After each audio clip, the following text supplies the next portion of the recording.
আল্লাহর নবী 10,000 সৈন্য নিয়ে তিনি মক্কা বিজয় করলেন। 1-2 বছর পরে 10ম হিজরিতে 1.25 লক্ষ সাহাবীর মাঝে আল্লাহর নবী খুতবা দিলেন। এরপরে গোটা আরব ভূখণ্ডটা ইসলামী রাষ্ট্রে শান্তিতে ভরে গেল। এরপরে নবী দুনিয়া ছেড়ে চলে গেলেন। আল্লাহর নবী যাওয়ার পরে রাষ্ট্রের খলিফা হলেন হযরত আবু বকর। এই কুরআন দ্বারা সুবহানাল্লাহ বলেন। তার মন্ত্রী হলেন হযরত ওমর। 2টা বছর চলে গেল, কিন্তু 2 বছরের ভিতরে একটা চুরির মামলা আসলো না, একটা ডাকাতির মামলা হলো না, একটা ধর্ষণের মামলা হলো না।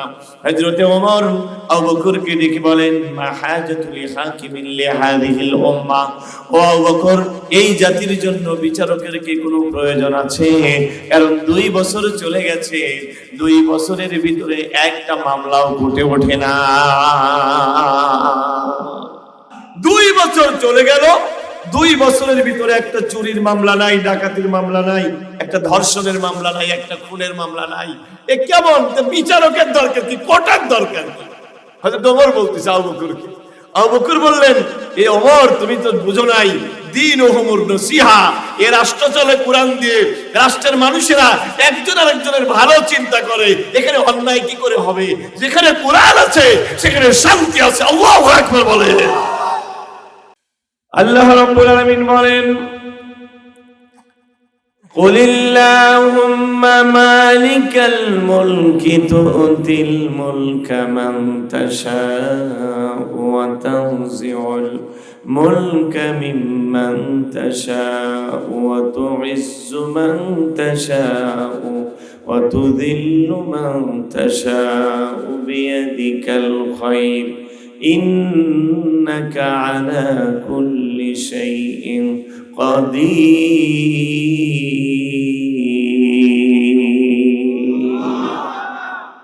আল্লাহ বলছেন, হে নবী, আপনি বলেন, আল্লাহুম্মা মালিকাল মুলক, হে আল্লাহ, আপনি হচ্ছেন রাজত্বের মালিক। তুতিল মুলকা মান তাশা, যাকে খুশি তাকে রাজত্ব দান করেন। তানজিউল মুলকা মিম্মান তাশা, যার কাছ থেকে খুশি রাজত্ব কেড়ে নেন। রাজত্ব কতদিন থাকবে এটা আমরা নির্ধারণ করতে পারবো না, এটা আমাদের হাতে নয়। যারা বলেছিল 2041 সাল পর্যন্ত আমরা আছি, তারা আল্লাহর সাথে দাম্ভিকতা করেছিল, ঠিক কিনা? তারা কোরআনের এই আয়াতের দিকে লক্ষ্য করে নাই। 41 কি 40 কি 26 এ কথাও কোনো মানুষ বলতে পারে না। বলার ক্ষমতা কে রাখেন বলেন? তুতিল মুলকা মান তাশা, যাকে খুশি তাকে রাজত্ব দেন। ওয়া তানজিউল মুলকা মিম্মান তাশা, যার কাছ থেকে খুশি রাজত্ব কেড়ে নেন। ওয়া তুইজ্জু মান তাশা, যাকে খুশি ইজ্জত দান করেন। এই যে ডক্টর ইউনূস, এই লোকটাকে কি বেইজ্জতি করার চেষ্টা করা হয়েছে। তার মামলাগুলো দিছে সব 10 তলায়, আবার লিফট বন্ধ করে দিয়েছে। এই বুড়া মানুষকে হেঁটে হেঁটে উপরে যেতে হয়েছে। আল্লাহ তাআলা তাকে ইজ্জত করে এখন বাংলাদেশের প্রধান উপদেষ্টা বানিয়েছেন। রাজত্ব দেওয়ার মালিক কে? ইজ্জত দেওয়ার মালিক কে? ওয়া তানজিউল মুলকা মিম্মান তাশা, আর যার কাছ থেকে খুশি তিনি রাজত্ব ছিনিয়ে নেন। ইন্নাকা আলা কুল্লি শাইইন কাদির। আল্লাহ তাআলা আমাদের শিখিয়ে দিচ্ছেন, বান্দা তুমি সব সময় বলবে, হে আল্লাহ, তুমিই হচ্ছ সকল ব্যাপারে ক্ষমতাবান। আল্লাহ ছাড়া বান্দার এতটুকু ক্ষমতাও নাই। সব ক্ষমতার মালিক হচ্ছে আল্লাহ সুবহানাহু ওয়া তাআলা। নাকি জনগণ ক্ষমতার উৎস? হ্যাঁ, আমাদের দেশে এই শিরকটা আছে না নাই? কথা বলেন। এই শিরকটা আমাদের দেশে বহুল প্রচলিত। জনগণই ক্ষমতার উৎস, এটা শিরক। ক্ষমতার উৎস কে?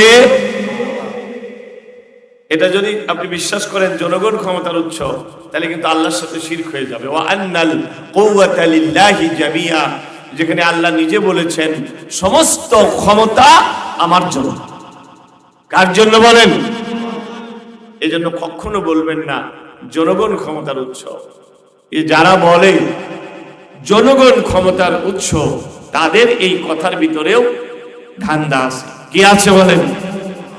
ধান্দা আছে। জনগণকে একটু পাম্পটি দিয়ে ভোটটা যেন নেওয়া যায়, তাই না?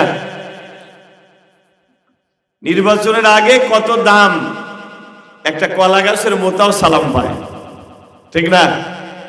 খাজুর গাছের মোতাও সালাম পায়। মানে কিভাবে পায়? খাজুর গাছের মোতা দেখলেও মনে করে কোন ভোটার, ঠিক না? নির্বাচন চলে গেলে পরে আর নেতার খবর নাই।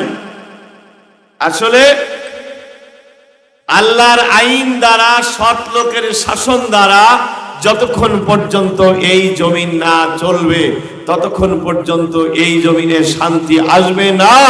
আমরা বহু আইন দেখেছি, এবার আল্লাহর কোরআন দিয়ে একবার দেশটা চালিয়ে দেখতে চাই। কথা বলেন ঠিক কিনা? আল্লাহ আমাদের সৃষ্টি করেছেন, আল্লাহ কি আমাদের জীবন পদ্ধতি বলে দেয় নাই? হ্যাঁ, এই যে একটা মোবাইল, এই মোবাইল যিনি আবিষ্কার করেছেন তিনি কিন্তু বলে দিয়েছেন মোবাইলটা কেমন করে অপারেট করতে হবে, মোবাইল কেমন করে চালানো লাগবে। এই যে মাইক যিনি আবিষ্কার করেছেন তিনি পথ বলতে দিয়েছেন কিভাবে এই মাইকটা চালাতে হবে। যদি তার প্রেসক্রিপশন অনুযায়ী না চলেন তাহলে মাইক ঠিক মতো চলবে না, ঠিক কিনা? যিনি গাড়ি আবিষ্কার করেছেন স্টিয়ারিং কিভাবে ধরা লাগবে, কিভাবে গাড়ি চালাতে হবে তিনি বলে দিয়েছেন, যদি তার প্রেসক্রিপশন অনুযায়ী না চলেন গাড়ি অ্যাক্সিডেন্ট করবে। তেমনি আল্লাহ রাব্বুল আলামিন বলেন, ওয়া আলাল্লাহি قصدُ السَّبِيلِ وَمِنْهَا جَائِرٌ وَلَوْ شَاءَ لَهَدَاكُمْ أَجْمَعِينَ দুই হাত তুলে জোরে করে বলেন আল্লাহু আকবার, চিৎকার দিয়ে বলেন আল্লাহু আকবার। আল্লাহ তাআলা বলেছেন ওয়া আলাল্লাহি কসদুস সাবিল, সুদা রাস্তাটা বলে দেওয়ার দায়িত্ব আমি আল্লাহ। ওয়া মিনহা জাইর, এই দুনিয়ায় বহু বাঁকা পথ আছে, আছে না নেই? পুঁজিবাদ একটা বাঁকা পথ, ধর্মনিরপেক্ষতা একটা বাঁকা পথ, বাপের আইন দিয়ে যারা রাষ্ট্র চালাতে চায় ওটা একটা বাঁকা পথ, ভাবির আইনে যারা রাষ্ট্র চালাতে চায় ওটা একটা বাঁকা পথ, ব্রিটিশের আইনে যারা রাষ্ট্র চালাতে চায় ওটা একটা বাঁকা পথ, মানুষের তৈরি করা আইন দ্বারা যারা রাষ্ট্র চালাতে চায় ওটা বাঁকা পথ। আল্লাহ বলেন সোজা রাস্তাটা আমি বলে দিয়েছি এই কোরআনের ভিতরে, কোরআনের পথই হচ্ছে আসল পথ। সুবহানাল্লাহ বলেন। আল কোরআনের পথ, এই পথই আসল পথ। বলেন আল কোরআনের পথ, এই পথই আসল পথ, অন্য পথে অন্য মতে নাই যে রহমত। আল কোরআনের পথ, এই পথই আসল পথ। আল কোরআনের পথে রহমত আছে না নাই? কে বলছেন? وَنُنَزِّلُ مِنَ الْقُرْآنِ مَا هُوَ شِفَاءٌ وَرَحْمَةٌ لِلْمُؤْمِنِينَ وَلَا يَزِيدُ الظَّالِمِينَ إِلَّا خَسَارًا। সূরা বানী ইসরাইল 82 নম্বর আয়াত।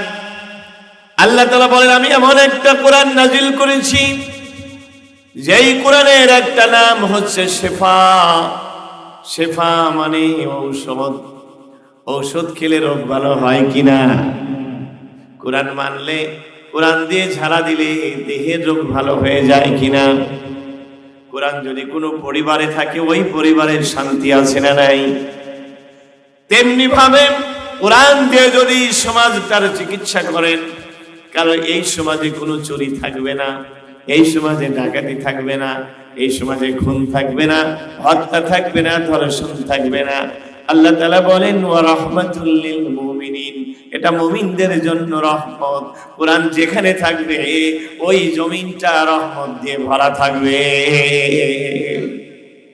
তাহলে আমাদের বাড়িতে কোরআনের রাখার প্রয়োজন আছে না নাই? আসতে বলেন নাকি খালি মসজিদের ভিতরেই?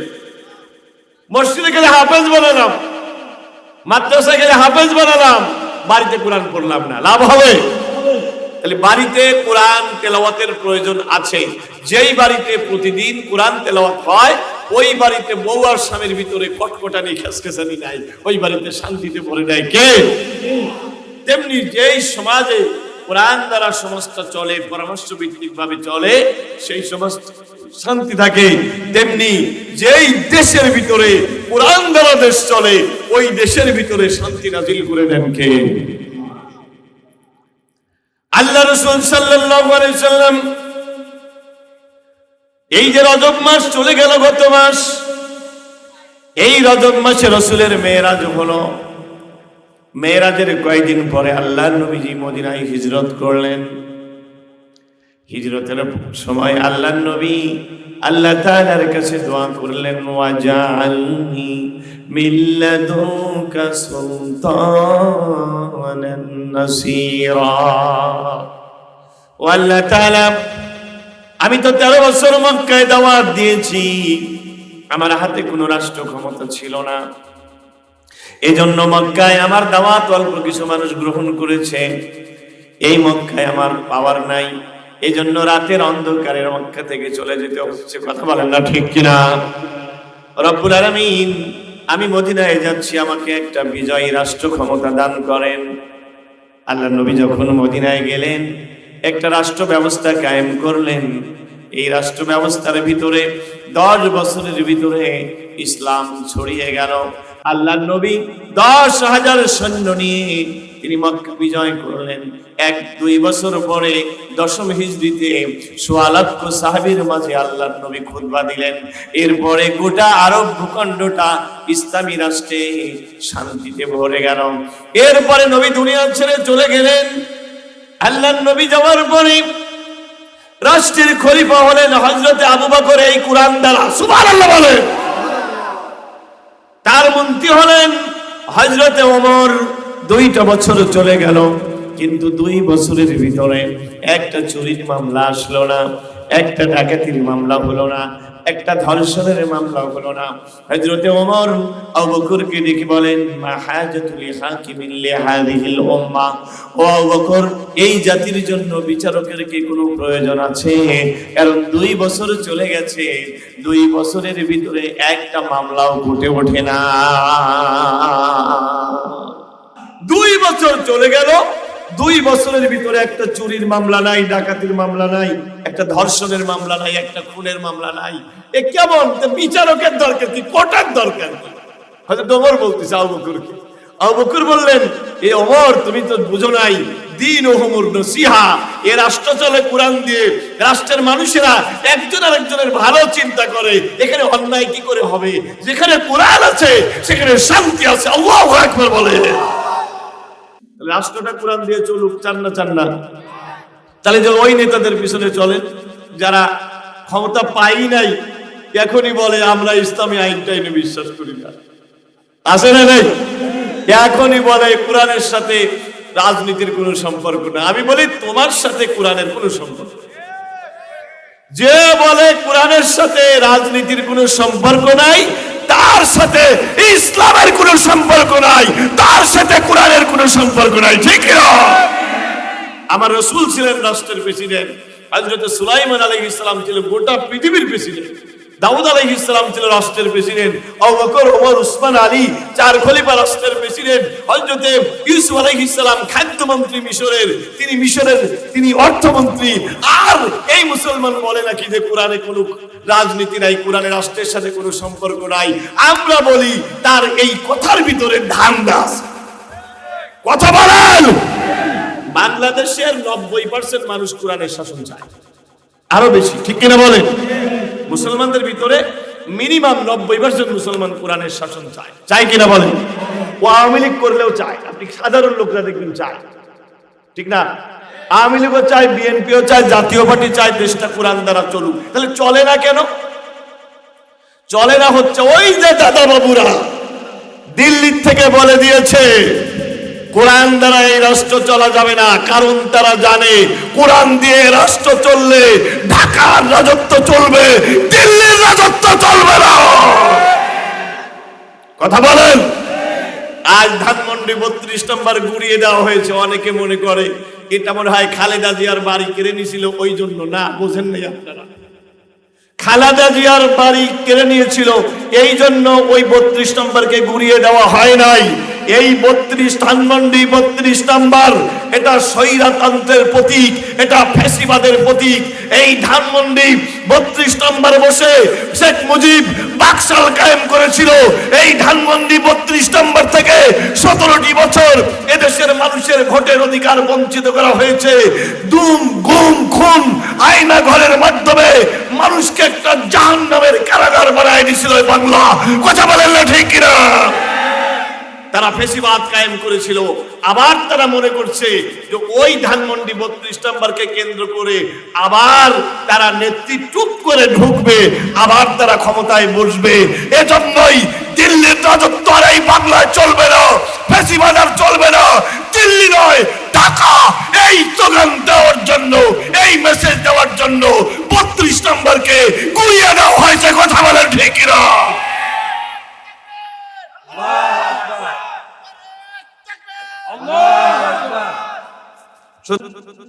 যারা এই কোরআনের সাথে শত্রুতা করবে তাদেরকে দুনিয়ায় লাঞ্ছিত করবেন কে?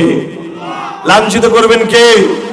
আমি বলছিলাম বাংলাদেশের 90% মুসলমান, এরা যে দলই করুক, এরা কিন্তু চায় কোরআন দ্বারাই রাষ্ট্র চলুক। ঠিক কিনা বলেন? কিন্তু হয় না কেন? ওই যে ক্ষমতায় যায় আর ওদিক থেকে ভারতের আর দাদা বাবুরা মাথার ভিতরে দিয়ে দেয়, তুমি খবরদার, কোরআনের পক্ষে গেলে কিন্তু আমরা তোমার সাথে নাই, আর কোরআনের পক্ষে না গেলে আমরা তোমার সাথে আছি। কারণ তারা তো এই দেশটাকে স্বাধীন হোক, প্রকৃত স্বাধীন হোক কোনোদিন চায়। ওরা 71 সালেও আমাদের জন্য ওরা সহযোগিতা করে নাই। যখন দেখছে যে মুক্তিযোদ্ধারা প্রায় বিজয় অর্জন করেই ফেলছে, যে কোনো সময় বিজয় নিশ্চিত, তখন তারা তাদের সৈন্য পাঠিয়ে এই বিজয়কে ছিনিয়ে নিয়েছে। চিরকাল এই বাংলাকে তাদের গোলামী রাষ্ট্র বানানোর জন্য, করদ রাষ্ট্র বানানোর জন্য। ঠিক না? আমরা বলি তোমরা বড় রাষ্ট্র হতে পারো, তোমাদের সৈন্য সামন্ত বেশি হতে পারে, তোমাদের কামান গোলা বারুদ বেশি হতে পারে, তোমাদের জনসংখ্যা বেশি হতে পারে 100 কোটি, হয়তো আমরা 20 কোটি, কিন্তু বাংলাদেশের আধ্যাত্মিক রাহবার শহীদ আল্লামা দেলোয়ার হোসেন সাইদি বলেছেন যে হে ভারত, তুমি শুনে রেখো, তোমরা যদিও রাষ্ট্র বড়, জনসংখ্যা বেশি, সৈন্য বেশি, গোলা বারুদ বেশি, কিন্তু আমাদের একটা জিনিস আছে যা কিন্তু তোমাদের নাই। যার কাছে পৃথিবীর কোনো গোলা বারুদ চলে না, যার কাছে সমস্ত ট্যাঙ্কগুলো ভোতা হয়ে যায়, বোমাগুলো সবটা নিস্তব্ধ হয়ে যায়, সেটা হচ্ছে ঈমান। আমাদের ঈমান আছে, তোমাদের ঈমান নাই। তোমাদেরকে আমরা একটু কেয়ার করি না। কথা বলা ঠিক কিনা? সুতরাং ভারতকে ভয় পাওয়ার কিছু আমরা অনেকে দেখলাম, ওই যে আমার বন্ধুরা যারা অপেক্ষায় আছে, নেত্রী ঢুকবে টুস করে আর ক্ষমতায় বসাবে, ওরা দেখি স্ট্যাটাস দেয় 3 দিকে ভারত, একদিকে বঙ্গোপসাগর, পালাবে কোথায়? স্ট্যাটাস দেয়। আমরা বলি মিয়া, আমরা এদিক থেকে বাংলাদেশ, ওদিক থেকে আমার আরেক ভাই আছে পাকিস্তান। কথা বলেন। গোটা পৃথিবীতে আমরা 57টা মুসলিম কান্ট্রি। আল্লাহু আকবার বলেন। আমাদের আছে তুরস্ক, আমাদের আছে ইরান, আমাদের আছে মিশর, আমাদের আছে মালয়েশিয়া। আমরা তোমাদের পেটের ভাত বন্ধ করে দেব। ঠিক না? আমাদেরকে ভয় দেখাও না। সর্বশেষ কথা, তোমরা ইন্ডিয়া গোটা পৃথিবী শাসন করেছো, তার কোনো ইতিহাস তোমাদের আছে? বরং আমরাই তো তোমাদেরকে 800 বছর এই ভারতীয় উপমহাদেশ শাসন করেছি মুসলমানেরা। আমরা গোটা পৃথিবী 1350 বছর শাসন করেছি। সুতরাং এই মুসলমানকে জুতুর ভয় দেখাতে এসো না। তোমাদেরকে 1 নয় 2 নয়, কয়েকবার রৌমারি আর পাদুয়াতে তোমাদেরকে শিক্ষা দিয়েছি, তারপরে তোমাদের শিক্ষা হয়নি। আবার শিক্ষা দেওয়ার জন্য আমরা তৈরি আছি ইনশাআল্লাহ। ঠিক কিনা বলেন? এতদিন পারি নাই খালি নত জানু সরকারের জন্য। কথা বলেন। বিজেপি খালি পিঠ দেখা। কথা বলেন। আর পিঠ দেখানো হবে না, আর পিঠ দেখানো, এবার বুক দেখাবো আমরা। এবার একটা লাশ পড়লে সীমান্তে তার জন্য 3টা লাশ চাই। কথা বলেন ঠিক না? ভারতকে এত দাম দেওয়ার কিছু নাই। দিল্লির রাজত্ব বাংলার জমিনে চলবে না। বাংলার জমিনটা আল্লাহর। এই জমিনে কোরআনের আইন চলবে যতদিন পর্যন্ত এই জমিনে কোরআনের রাজ কায়েম না হবে। রক্ত দিয়েছি, ফাঁসির বলতে গেছি, আরো যাব। তবে ইঞ্চি ইঞ্চি জমিনকে মুক্ত করে কালেমার স্লোগান দাঁড়াবো ইনশাআল্লাহ। কোনো শক্তি দমাতে পারবে না। আল্লাহ তৌফিক দিকে আমিন বলেন। জমিনটা কার? সুতরাং আমরা বলতেছিলাম বাংলাদেশের 90% মুসলমান চায় কোরআনের রাষ্ট্র হোক, ঠিক না? চায় না কিছু লোক। ভিতরে ধান্দা আছে না নাই? একটা উদাহরণ দেই। এক গ্রামে ছিল এক কানা। কি ছিল? ওই গ্রামে ছিল কালো কুটকুটি একটা মেয়ে। মেয়েটা যেমন কালো তেমন খাটো, তেমন তার চুলগুলো ছোট ছোট, নাকটাও বোচা, দেখতে একদম ভালো না। এই মেয়েটার আর বিয়ে হয় না। কথা বুঝতেছেন আপনারা? এই মেয়েরা বিয়ে হয় না। তো ওই গ্রামের এক ঘটক ছিল, যেই ঘটক বলে এত মেয়েকে বিয়ে দিলাম, আহারে এই কানা মেয়ে, এই কালো মেয়ে আর কানার কোনো গতি হলো না, এই দুইজনের তো একটু গতি করা দরকার। আমার নাম হুকুম আলী ঘটক, আমি 360টা বিয়ে দিলাম, কিন্তু আমার গ্রামের এই দুইজনকে কোনো গতি করতে পারলাম। কি করা যায়? প্রথমে আগে কালো মেয়ের কাছে গিয়ে বলছে, মেয়েরে তোকে যদি কানার সাথে বিয়ে দিই তুই কি রাজি? ও বলে কানা কুনি যাই হোক আমি রাজি। এবার রাজি করার লাগবে কাকে? কানা।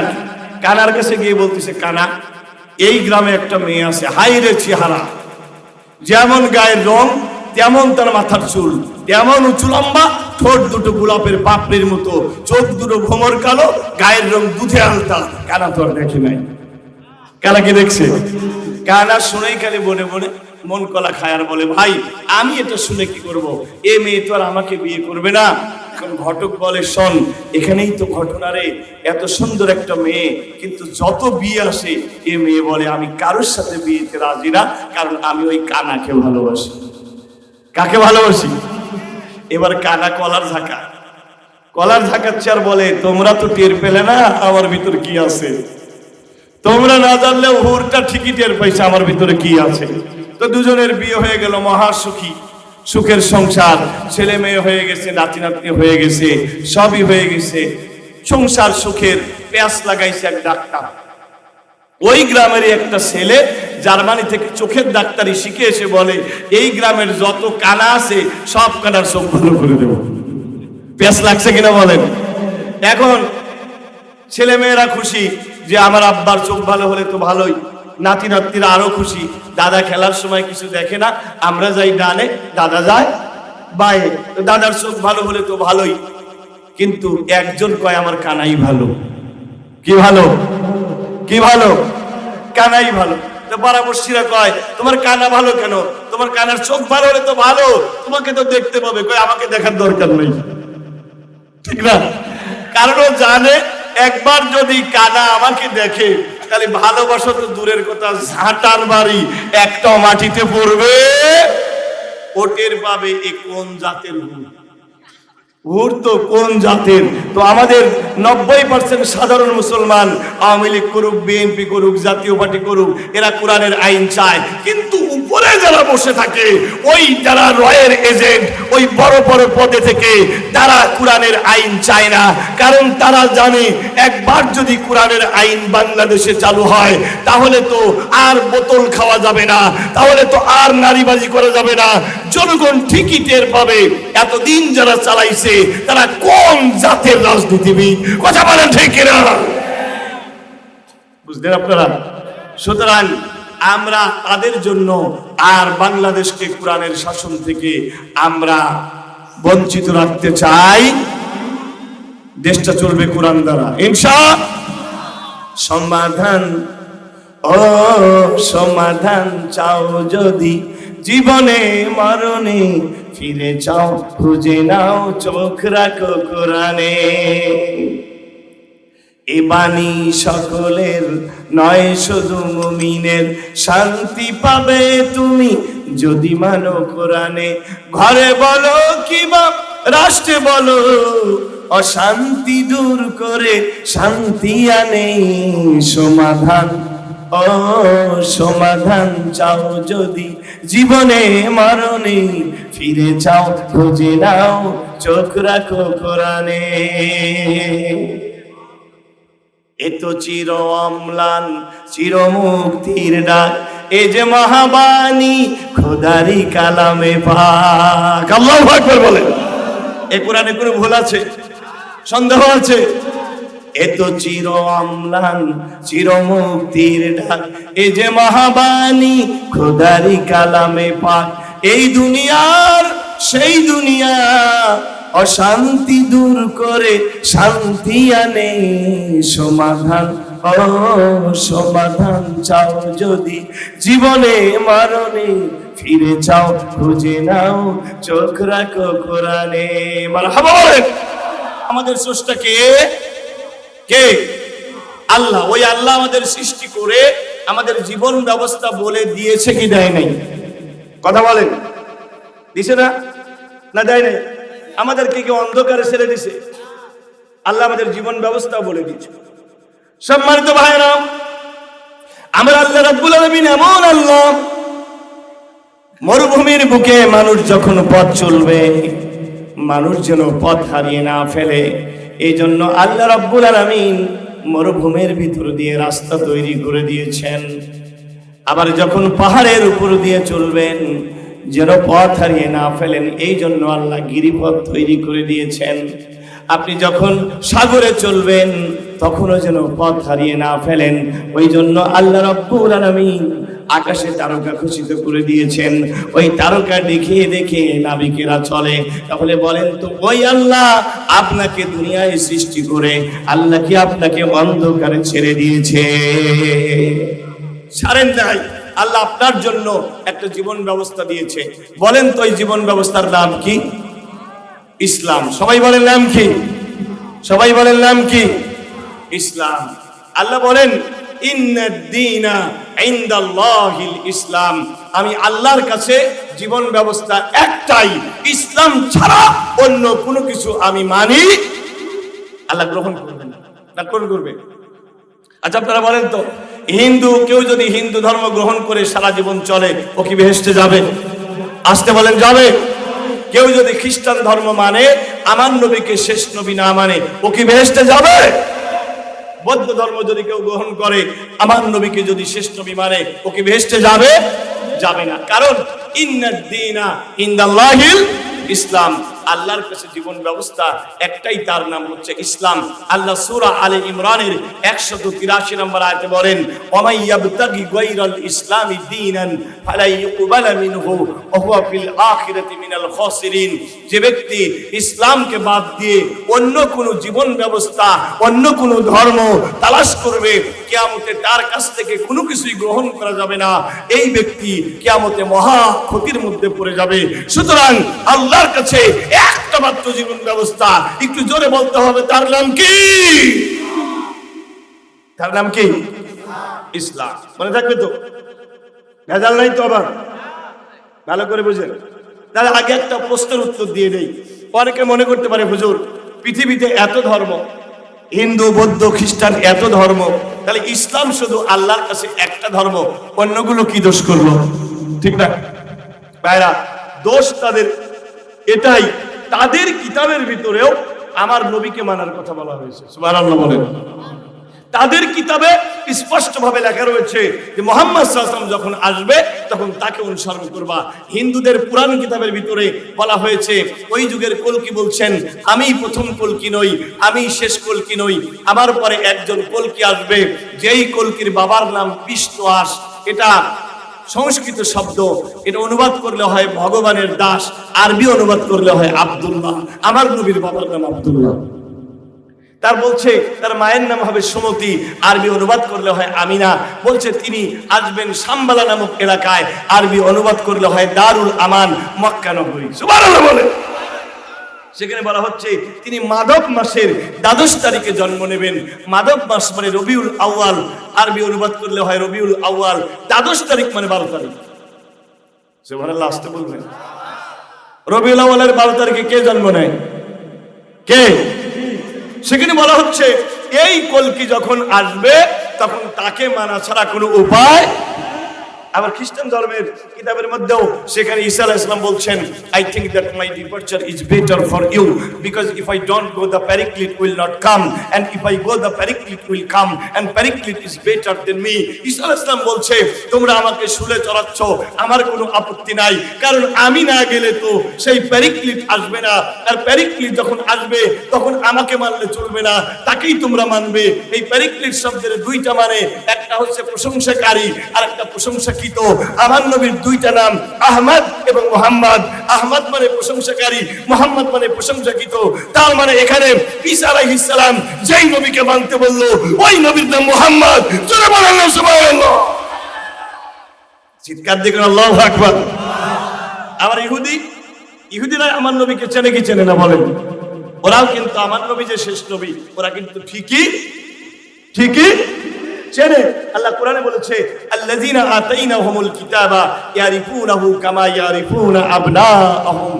আমি যাদেরকে কিতাব দিয়েছি ওই ইহুদিরা হে নবী আপনাকে তেমন ভাবে চেনে যেমন ভাবে মা বাপ তার সন্তানকে চেনে। সুবহানাল্লাহ। এবার বলেন তো ওদের দোষ আছে না নাই? এরা সব জানার পরেও ইসলাম মানতেছে না, ওদের দোষ আছে না নাই? আচ্ছা, ওদের দোষ দিয়ে তো লাভ নাই। আমরা যারা মুসলমানের ঘরে জন্ম নিয়েছি, আমরাও কি আজকে ইসলাম ঠিক মতো মানতেছি? বোঝা গেল আমার আল্লাহ ইনসাফ করেছেন, আমার আল্লাহ ন্যায় বিচারক।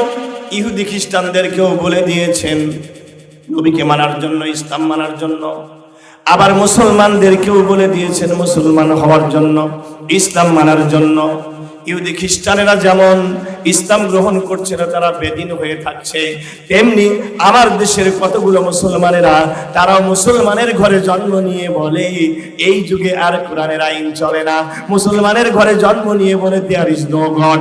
মুসলমানের ঘরে জন্ম নিয়ে বলে তোমরা নামাজ পড়ে কি পাইলা।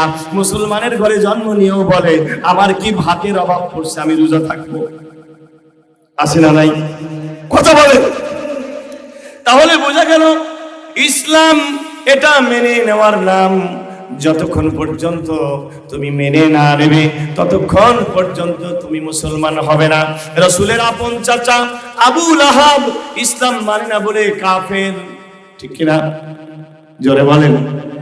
আবার সেই হাবশি থেকে একজন কালো মানুষ আসলো যার নাম বেলাল। ওই বেলাল ইসলাম গ্রহণ করে ইসলামের প্রথম মুয়াজ্জিন হয়ে গেল। কথা বলেন। হযরত নূহ আলাইহিস সালামের ছেলে কেনান নবীর ছেলে ইসলাম মানল না, কাফের হয়ে গেল। তেমনি আমাদের পাড়ায় আমাদের বাড়ির কাছে কত মানুষ আছে আপনারা যাদেরকে মুসলমান মনে করেন, আল্লাহর কসম করে বলি এদের অনেকেই আছে কাফের, আবার অনেকেই আছে কাফের নয় পাক্কা মুনাফিক। কথা বলেন না ঠিক না? তাহলে বোঝা গেল ইসলাম মেনে নেওয়ার নাম। ইসলাম কিসের নাম? এটা যেমন ইহুদি খ্রিস্টানদেরকেও মানতে হয়, মুসলমানের ঘরে জন্ম নিলেও তাকেও ইসলাম মানতে হয়। যতক্ষণ পর্যন্ত ইসলাম আপনি মেনে না নেবেন ততক্ষণ পর্যন্ত আপনি মুসলমান হতে পারবেন। আজ আমরা ইসলাম বুঝি নাই। আমরা মনে করেছি হিন্দুরা যেমন 12 মাসে 13 পূজা করে, আমরাও যদি তেমনি সারা জীবন 2 নাম্বারই করলাম, সুদ ঘুষ সবই খাইলাম, এরপরে জীবনের শেষ বেলায় গিয়ে একটু উমরা করে দিলাম, হয়ে গেল। আছে না নাই? খ্রিস্টানরা যেমন সারা সপ্তাহে পাপ করে রবিবার আসলে পারে ঈসা আলাইহিস সালামের মূর্তির কাছে গিয়ে বলে আমাদের সারা সপ্তাহের পাপ তোমাদের মাথায় জমা দিয়ে গেলাম। আমরাও অনেকে মনে করি আমরা সারা জীবন 2 নাম্বার করে লাস্টে গিয়ে উমরা করে আসব, হজ করে আসব, আর মনে হয় আমার জীবনটা ফকফকা। প্রতিদিন আমার ব্যবসায় মানুষকে ফাঁকি দেব, মিথ্যা কথা বলবো, আর উঠার সময় মিলাদ দিয়ে উঠবো, তাহলে সব শেষ। আমার ভাইরা, ইসলাম এমন জিনিসের নাম নয়। ইসলাম মানে হচ্ছে আপনাকে ইসলামের কাছে আত্মসমর্পণ করতে হবে। আল্লাহু আকবার বলেন।